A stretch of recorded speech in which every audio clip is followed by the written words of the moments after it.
How to get a visa invitation letter for Canada in 4 steps. Do you need a visa to come to Canada?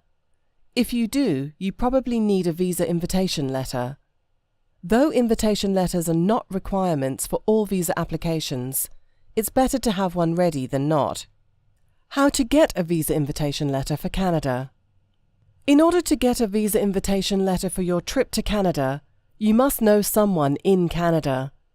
This person can be a relative, but they can also be a friend or even just a friend of a friend or a friend of the family. Though we should state the obvious here, it's better to know the person inviting you well, as it will look better to the officer deciding your case. The person inviting you must have status in Canada, but can be a citizen or permanent resident. You must instruct the person writing your invitation letter to include the below information. Then they should send the letter to you so you can submit the letter with your temporary resident visa, visitor visa application.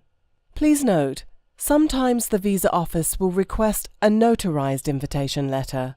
If you are from certain countries, it is a better idea to get the letter notarized ahead of time in order to avoid delays with your application. Step 1.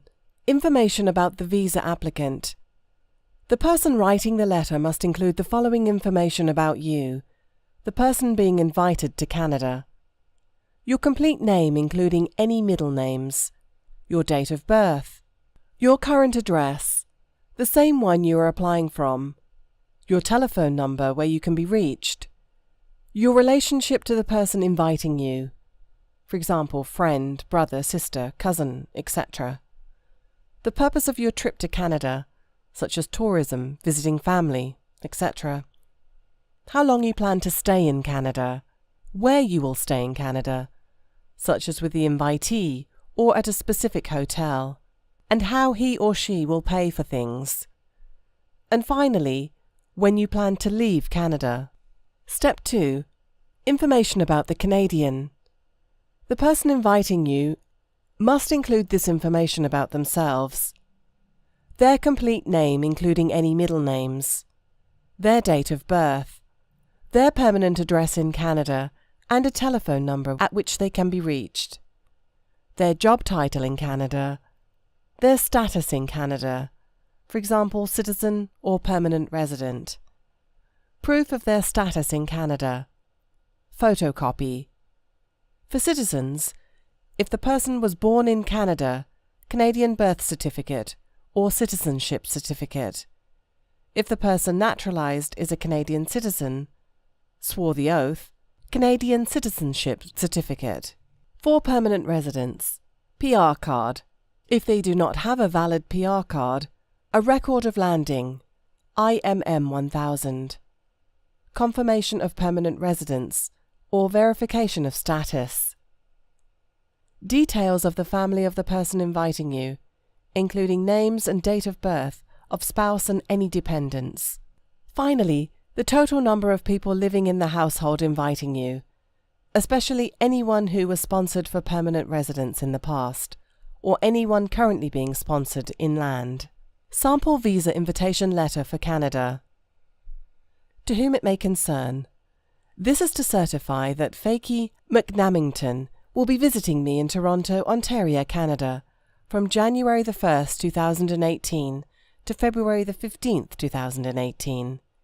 Fakey has been a close personal friend of our family for my entire life and will be staying at my home for the duration of his stay. My address: 2558 Danforth Avenue, Suite 202, Toronto, Ontario, Canada, M4C 1L3. Telephone number 416-962-2623. I am a Canadian citizen. Please find attached a copy of my Ontario birth certificate. I live alone and have never sponsored anyone to Canada. Should you require any further information, please do not hesitate to contact me. Kind regards. Sign the letter. Name: Mr. Fakey McNamington. Address: 123 Street Name Avenue, Lagos, Nigeria. Date of birth: 1st of January 1960. Telephone number: 234-1234567. Relationship: family friend. Once this letter is written, it either needs to be sent to you directly or notarized first. Step 3. Does my invitation letter need to be notarized? You cannot know ahead of time whether or not the visa officer will ask to see a notarized invitation letter, but you can guess. It's better to be prepared and have the notarized copy ready to submit if requested. Better yet, submit it with your initial application. Here is a good rule of thumb.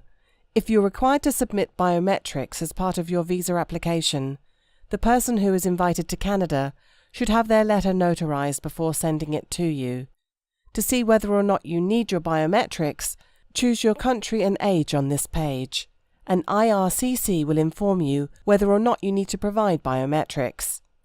You should also have your invitation letter notarized if you have ever had any trouble with Canadian authorities in the past.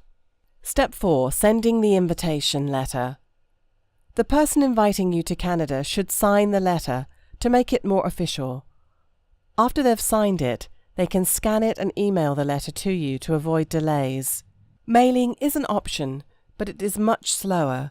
If your friend or family member in Canada does not have a scanner, they should either email you the letter without the signature or see if they know anyone with a scanner. Mailing should be a last resort because of how long it might take for the letter to arrive. Unfortunately, a notarized letter must be mailed. If your friend or family member in Canada has had their letter notarized, they should mail or courier the letter to you using a service which tracks the letter.